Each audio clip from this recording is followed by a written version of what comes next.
Salut, c'est Trado, je suis content de vous retrouver pour l'analyse technique et sa mise à jour concernant Clara Nova. Clara Nova que vous connaissez tous, qui est une des actions les plus exaltantes pour les petits porteurs. Petit rappel quand même avant de commencer, hein, je suis analyste technique, je suis trader compte propre, je suis formateur, mais je ne suis pas conseiller financier. Donc tout ce qui suit est à prendre comme un élément ou un ensemble d'éléments purement informatifs et pédagogiques, mais je n'incite ni à acheter ni à vendre Clara Nova. Je n'ai pas l'habilitation pour le faire. Alors, Clara Nova, c'est un spécialiste de l'Internet et du mobile, notamment l'Internet des objets. Et selon les deux analystes qui se sont prononcés, eh bien le consensus est à 1,16 €, autrement dit une hausse de 86% par rapport au cours actuel, puisque Clara Nova, comme l'ensemble de la cote, a terriblement souffert ces derniers mois. Alors voilà où nous en sommes pour Clara Nova. On est en données journalières, hein. Chaque bougie correspond à une journée de cotation. Nous sommes donc ici. Comme on peut le voir, la tendance elle est baissière, hein. Vous voyez le nuage, il est descendant, et nous sommes également en dessous d'une moyenne mobile à 20 jours qui descend, donc pas de doute, la tendance elle est baissière. Il faudrait passer au-dessus de la M20 qui deviendrait haussière pour qu'on soit en tendance haussière pour la moyenne mobile à 20 jours, et pour le nuage ce sera encore plus compliqué à retourner. Donc on est pour l'instant dans une situation de simple rebond technique qui accompagne ce qui se passe sur le CAC 40 en général. Il faut retenir également la chose suivante, c'est que nous avons des supports forts ici aux alentours de 0,42, 0,44, puis également aux alentours de 0,38, 0,39. Il faut remonter très loin en arrière pour voir des niveaux sur lesquels effectivement on a rebondi, hein, sur ces prix-là. On ne le voit pas sur ce graphe-là, mais ça correspond à des zones qui ont provoqué des réactions haussières des cours. Et on a également des résistances fortes, à commencer ici par les 0,67, 0,70, que j'ai oublié de faire figurer 0,67, 0,70 à peu près. Et nous avons donc une situation où le rebond actuel auquel on assiste, on voit bien, ne s'appuie pas sur grand chose de solide, c'est simplement un accompagnement du rebond du CAC 40, car le CAC 40 était sur des supports, lui par contre, et c'est ça qui explique la remontée ici qui apparaît un petit peu au milieu de nulle part. Alors pourquoi cette zone ici des 0,67, 0,69 est une zone de résistance? Tout simplement parce que ça a été une zone de support. Ici, une fois que ça a été cassé, ça a changé de polarité, c'est devenu zone de résistance. D'ailleurs, on le voit bien ici, avec cette attaque haussière qui a échoué. Donc il faut s'attendre à ce qu'il y ait des difficultés à passer cette zone ici des 0,67, 0,70. Alors voilà comment je m'y prendrais à titre personnel si je devais investir sur Clara Nova. Je sais qu'au regard du consensus, on est à 1,16. Alors effectivement, ceux qui voudraient acheter, je vais prendre des chiffres ronds, pour 100 maintenant, viseraient effectivement une progression de 87% entre les niveaux actuels des 0,62 et 1,16. Mais ce qu'il faut savoir, c'est que ça se passe quasiment jamais comme ça.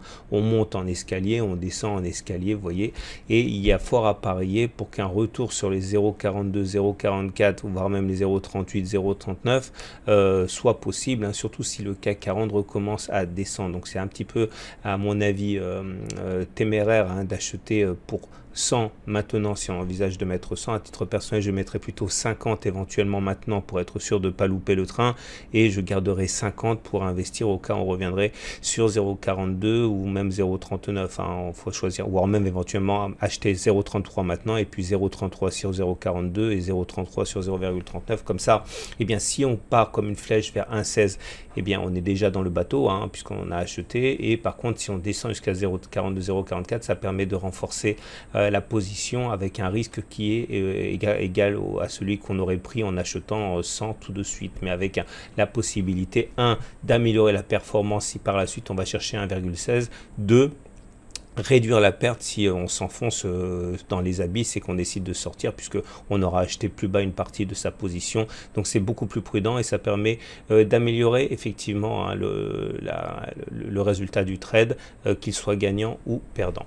Voilà. Alors maintenant, pour ceux qui voudraient vraiment faire du trading de court terme, Voilà ce que j'ai à titre personnel. Je vois une vague de Wolf. Regardez, 1, 2, 3, 4, 5. Et les vagues de Wolf, ça donne pour objectif premier d'aller chercher le point 4. Ici, ça donnerait une hausse de 46%.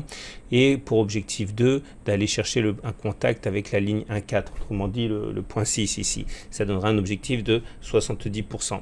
Le problème, c'est que ce sont des objectifs qui ont plus de chances de ne pas être ralliés que d'être ralliés. Ça veut dire qu'il faut impérativement, quand on se lance dans ce trading de vague de Wolf, avoir un gain significativement plus important que la perte. Alors effectivement, si on achète maintenant et qu'on décide de sortir en cas de cassure des précédents plus bas, ça fait une perte de 23% pour un gain potentiel de 46%, 70%. Bon, au moins le ratio gain-risque est en votre faveur. Mais j'insiste, c'est joli les vagues de Wolf, mais ça échoue plus souvent que ça réussit. L'intérêt, c'est surtout que le ratio gain-risque, il est généralement excellent.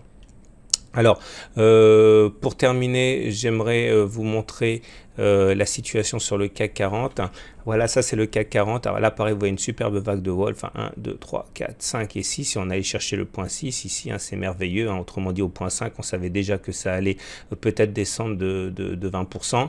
En tout cas, ce coup-ci, on y allait. Et si effectivement, je vous montre ça, c'est parce qu'on est sur un support ici. Même stratégie, vous voyez, c'était une résistance. Elle a été cassée.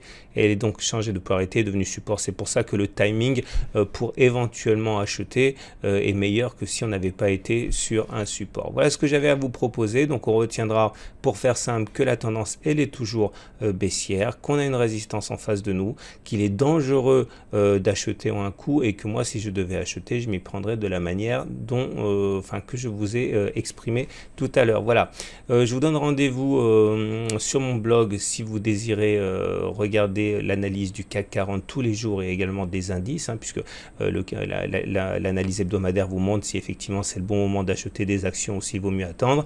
Tout ça, ça vous attend pour retrouver. Il suffit d'aller dans Google et de taper Tradosaur, ou alors tout simplement de cliquer sur le lien en dessous de la vidéo YouTube. Voilà, à très vite pour une autre analyse technique.